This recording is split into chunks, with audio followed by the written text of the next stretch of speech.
शासन की जो प्रकृति है वो लोकतांत्रिक होगी या वो एक तंत्रात्मक होगा। अर्थात शैक्षिक प्रशासन प्रत्येक कार्य करने वाले शिक्षकों या कर्मचारियों की आवश्यकता, महत्व, समस्याओं को महत्व देगी, उन्हें विशेष स्थान देगी अपनी योजना के अंतर्गत, या इनकी जो कार्य करने की प्रकृति होगी वो एक तंत्रात्मक होगी। अर्थात इनके किसी भी व्यक्ति के आवश्यकता या महत्व से इनको कोई, किसी व्यक्ति की आवश्यकता समस्या से इन्हें कोई मतलब नहीं।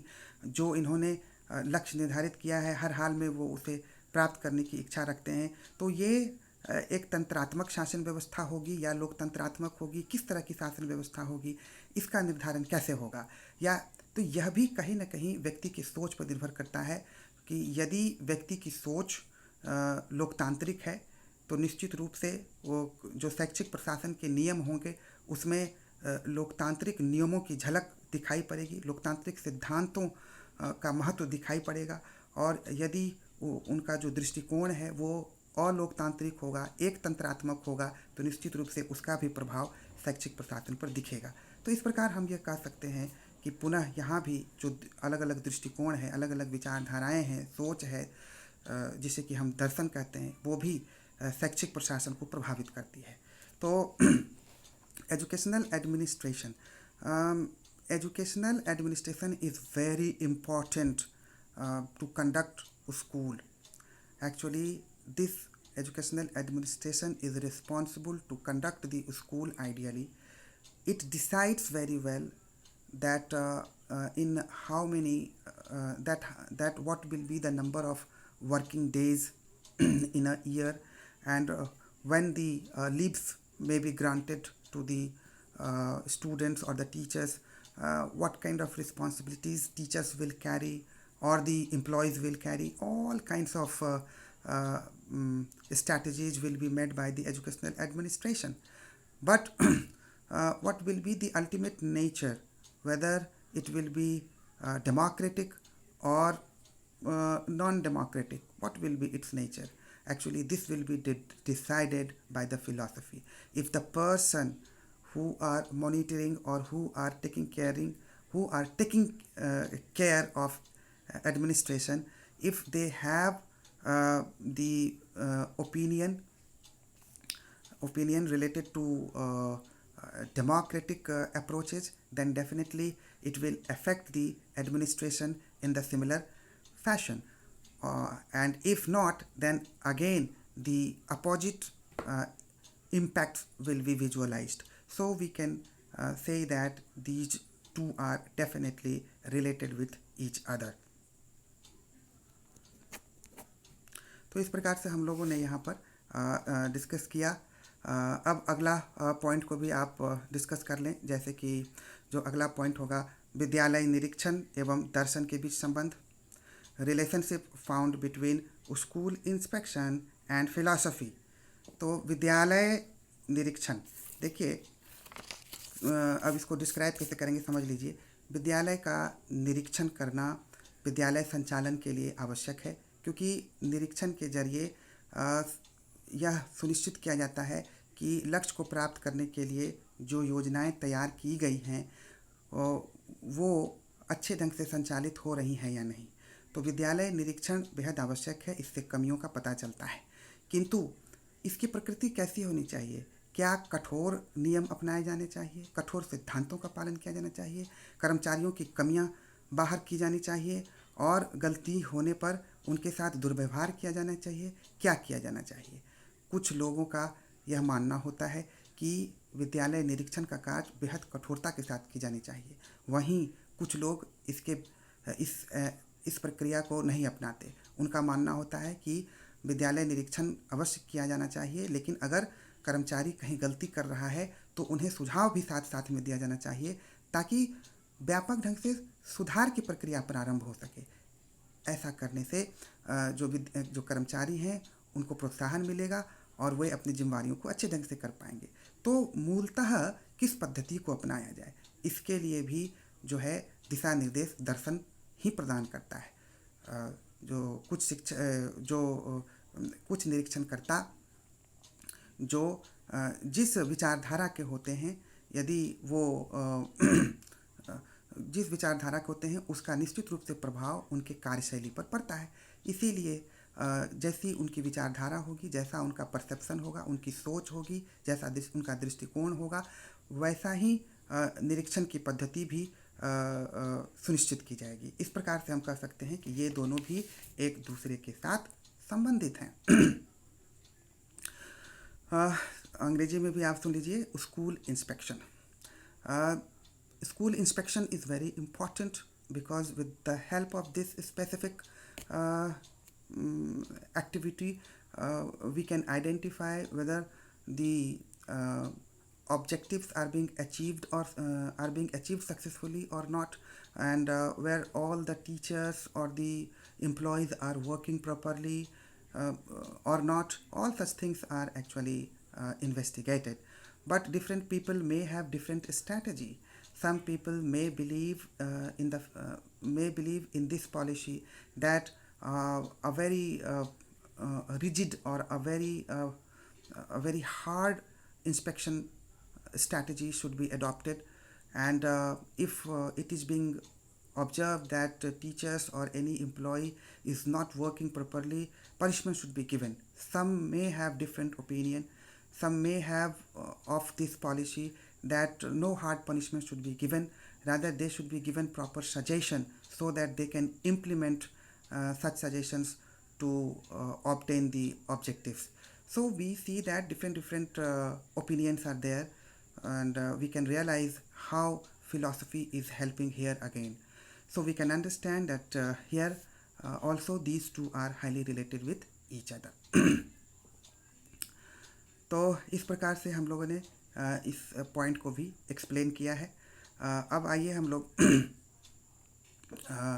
एक दूसरे पॉइंट को भी डिस्कस कर लेते हैं। जो आपका अगला पॉइंट है वो है शिक्षक का स्थान एवं दर्शन के बीच संबंध। Relation between place of a teacher and philosophy. Relation between place of a teacher and philosophy. शिक्षक का स्थान एवं दर्शन के बीच संबंध। देखिए, शैक्षिक प्रक्रिया में शिक्षक को कितना महत्व दिया जाना चाहिए। कुछ का मानना है कि उन्हें बहुत अधिक महत्व दिया जाना चाहिए, जैसे कि आदर्शवादियों का मानना है कि शिक्षक को सबसे अधिक महत्व दिया जाना चाहिए। वहीं प्रकृतिवादियों का मानना है कि शिक्षक को कोई महत्व देने की आवश्यकता नहीं है, सारी प्रक्रिया छात्र के अनुरूप होनी चाहिए और प्रकृति ही सबसे बड़ा शिक्षक है, प्रकृति सब कुछ सिखा देगा। तो इस तरीके से अलग अलग विचार धाराएं उत्पन्न होती हैं। जहां आदर्शवादी शिक्षक को बहुत महत्व देते हैं, वहीं प्रकृतिवादी शिक्षक को कोई विशेष महत्व नहीं देते। तो इस प्रकार हम देखते हैं कि जो विचारधाराएं हैं, जो दृष्टिकोण है, जो अलग अलग जो लोगों की राय है, वो निश्चित रूप से शिक्षक के स्थान को सुनिश्चित करने में महत्वपूर्ण भूमिका निभाती है।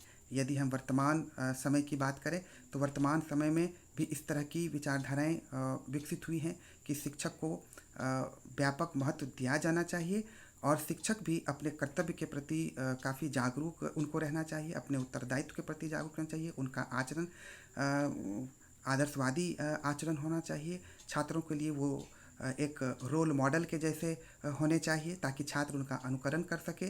तो इस तरीके से जो है ये विचारधाराएं वर्तमान समय में अपनाई जा रही हैं। तो निश्चित रूप से जो अलग अलग व्यक्तियों की विचारधाराएं हैं, वह शिक्षक के स्थान को शिक्षक को कितना महत्व दिया जाना चाहिए शैक्षिक प्रक्रिया में, इसे प्रभावित अवश्य करती है। तो हम ये कह सकते हैं कि शिक्षक का स्थान और दर्शन के बीच भी घनिष्ठ संबंध निश्चित रूप से पाया जाता है। उसी तरीके से हम लोग एक अगले पॉइंट इसको अंग्रेजी में भी मैं कर देता हूँ describe. How much importance should be given to a teacher in the field of education. It is very important to investigate. Some ideologists say that ideologists say that, आप इस तरह से लिखें, ideologists say that all the educational processes should be done according to the teacher. Teacher should be given immense importance, whereas on the other hand we see that naturalists say no importance should be given to the teachers, because because nature is the ultimate teacher, and so there is no need to give any significance uh, to human beings who are working as a teacher, who are working as teacher. There is no need to give importance to such people. So, but when we see the present scenario, we see that a general perception has originated that a teacher must have uh, good behavior, sympathetic behavior towards the students. They should uh, behave properly with their students, with the parents, with the guardians, and they must act like a role model for the students and for the society as well. So, what we find that the different opinions or the perception actually such perceptions are really affecting the place of a teacher. Due to this, we can say that these two are really related with each other. इसी तरह से हम लोग एक अगले point को discuss कर लेते हैं.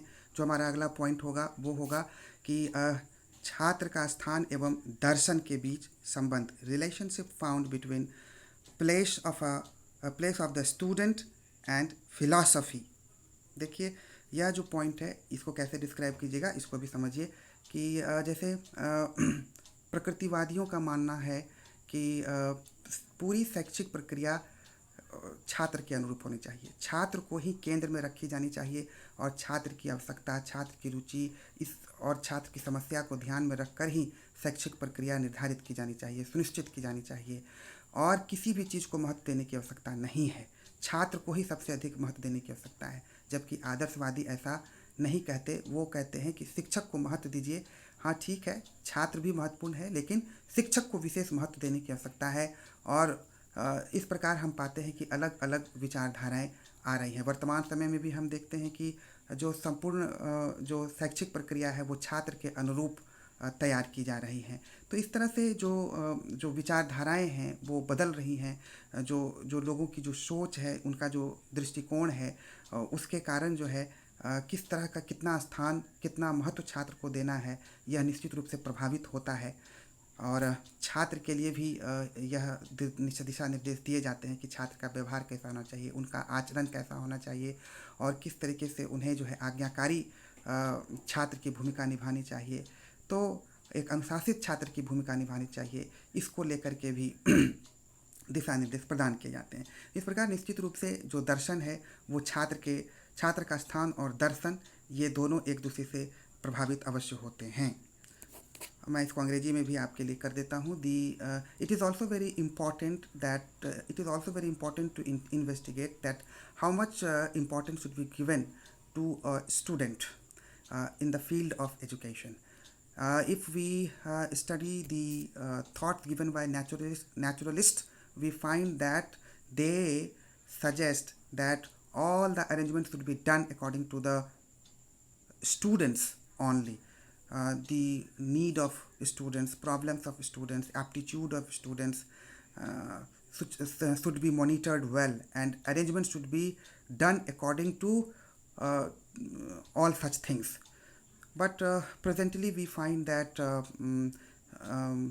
presently we also find that the student-centered education is being given preferences.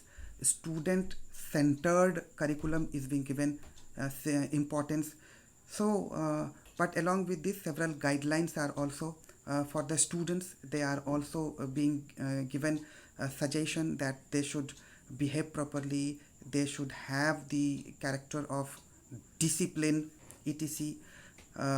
So we can understand very well the opinions are changing, there are differences in opinions, and all such opinions, different opinions are really affecting the place of student. All such opinions are really affecting the place of students in the field of education. So we can realize that these two are really related with each other. अब आगे लिखेंगे निष्कर्ष, conclusion.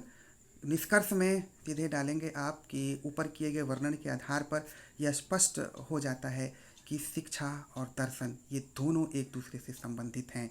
जिस प्रकार दर्शन शिक्षा को प्रभावित करती है, उसी प्रकार शिक्षा भी दर्शन को प्रभावित करती है, क्योंकि शिक्षा के बदौलत ही जो जो दार्शनिक सिद्धांत हैं या जो दार्शनिक नियम हैं, इसका व्यवहारिक रूप में प्रयोग किया जा सकता है और इसे समझने में शिक्षा ही हमारी सहायता करता है।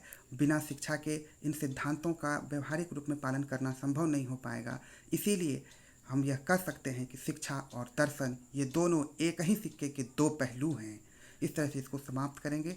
अंग्रेजी में भी मैं आपको इसका रूपांतरित कर देता हूँ कि on the basis of above mentioned points we can definitely say that education and philosophy are highly related with each other, as we can realize with the help of above points that philosophy actually affects all the essential elements of education. But on the other hand, it is also important to know that education also affects philosophy, because with the help of education only we can realize the philosophical principles and we can use it practically. So we can say that these two are two different sides of the same coin.